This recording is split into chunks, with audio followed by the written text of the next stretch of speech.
We are back with award-winning journalist, Epoch Times senior investigative reporter, and documentary filmmaker, by the way, Joshua Philipp, talking about his new documentary, Truth Under Fire, The Framing of Charlie Kirk. This is such an important issue and topic that we brought Joshua back to continue. So I teased it a little bit before the break.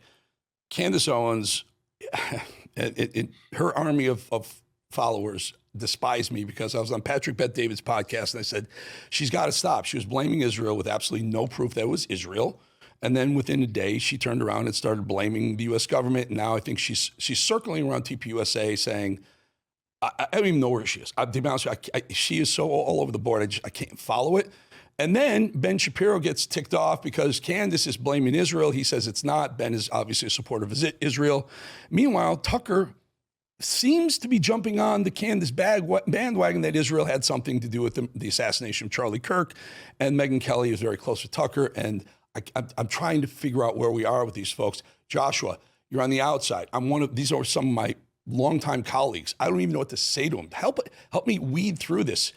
Is there any truth to what they're saying? Some of them are saying that Israel could have been a party to the assassination of Charlie Kirk. Well, if it was, they have not shown evidence to prove it. And this is kind of, because I followed the narrative too. And I mean, of course, doing a documentary on Charlie Kirk, I've had to look into what everybody's saying. The most we've seen so far from Candace, at least as far as I've seen, she had text messages where Charlie, I mean, I don't even know if they're real or not, because some people are now saying she made him with AI. I have no idea if that's the case. But she's claiming that Charlie was, turning down, that he was not fully on board with the whole Israel narrative. And she's made this kind of meta conspiracy suggesting that because he was not fully on board with the Israel issue, that somebody killed him.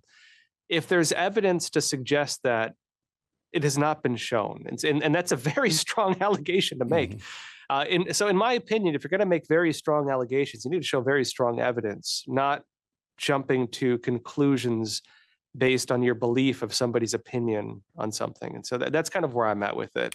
So Ben Shapiro says, stop it, Candace. You have no evidence. Exactly what you said, Joshua. And they get into it. And then where's Tucker in this? You must be following where Tucker is now. And we know Tucker platformed Nick Fuentes, a wildly bigoted, I would call horrible human being, who hates Israel as well. I am just trying, is Israel becoming a scapegoat for this? And I'm not, by no means am I saying anyone's immune from investigating whether they're involved. I just don't see any ties. But what about Tucker? Where does he land, do you think?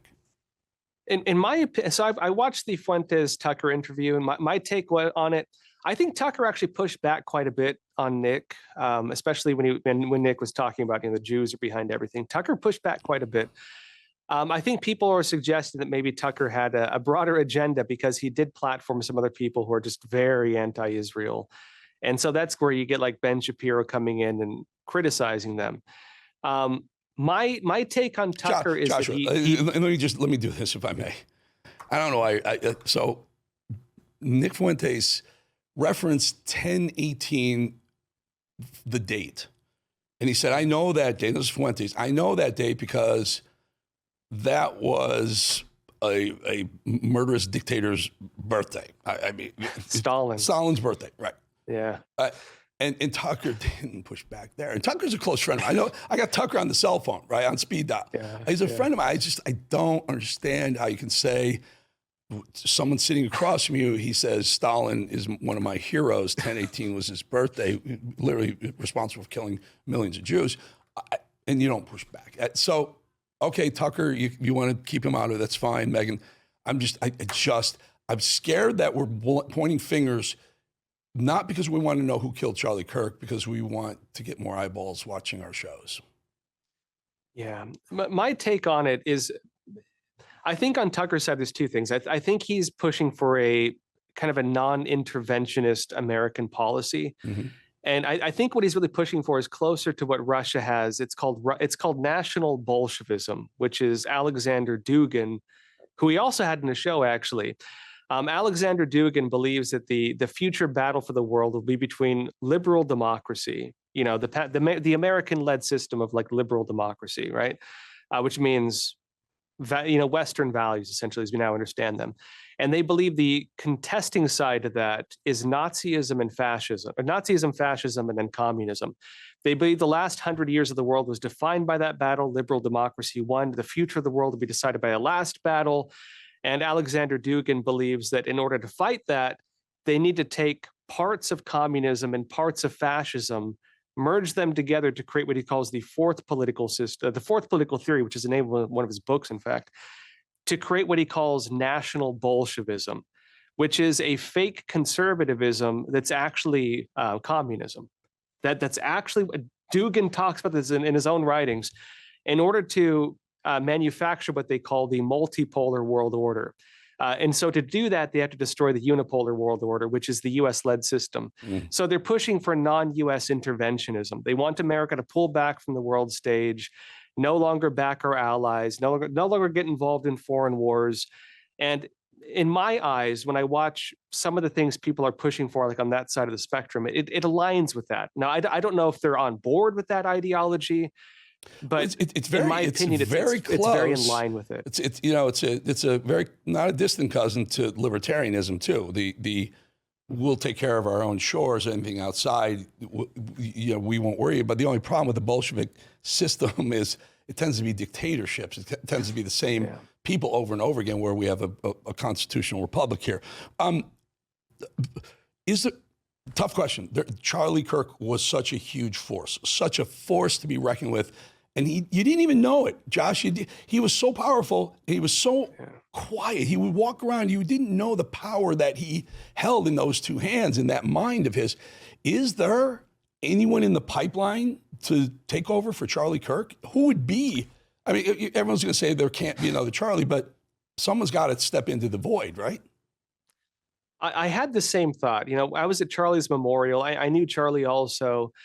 I remember at Charlie's memorial, I was thinking the same thing, that you can't replace Charlie. You can't have someone just go and, sit in his chair for the Charlie Kirk show and become the new Charlie. You can't replace somebody like that. Until I walked in his memorial, and I think I saw something that I've never seen in my life, which is I saw what a real martyr looks like. Because indeed, I started talking to kids. I started talking to college kids and, even high school kids. Those are the next Charlie Kirk. Charlie Kirk lit a fire within the hearts of the American youth. And you might not see them come up for another couple of years, but they're following in what he stood for. And I think we're going to see we're going to see the effect Charlie had come up through the youth, I think. So you don't have any, and I agree with you. It's going to take time, and we should never rush to this, because it never works. A lot of people probably think have eyes on that prize. It's going to happen organically, but there's no one that jumps out in your mind. Short list of a couple people, or is there? So this is the thing with Charlie Kirk and somebody replacing him. Charlie Kirk was able to encompass different camps of the conservative movement.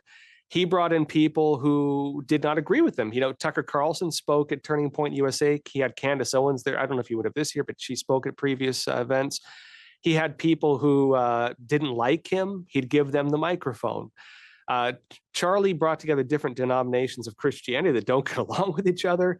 He was able to encompass basically the entire big camp conservative movement.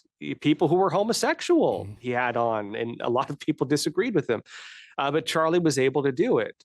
And so I think the infighting you're seeing with conservatives right now shows that unless you find somebody who can bring all these people together, Charlie was the one who brought them together. Yeah. And I think that's actually what he really stood for. That person is tough, if not impossible to find. It just has to organically present him or herself.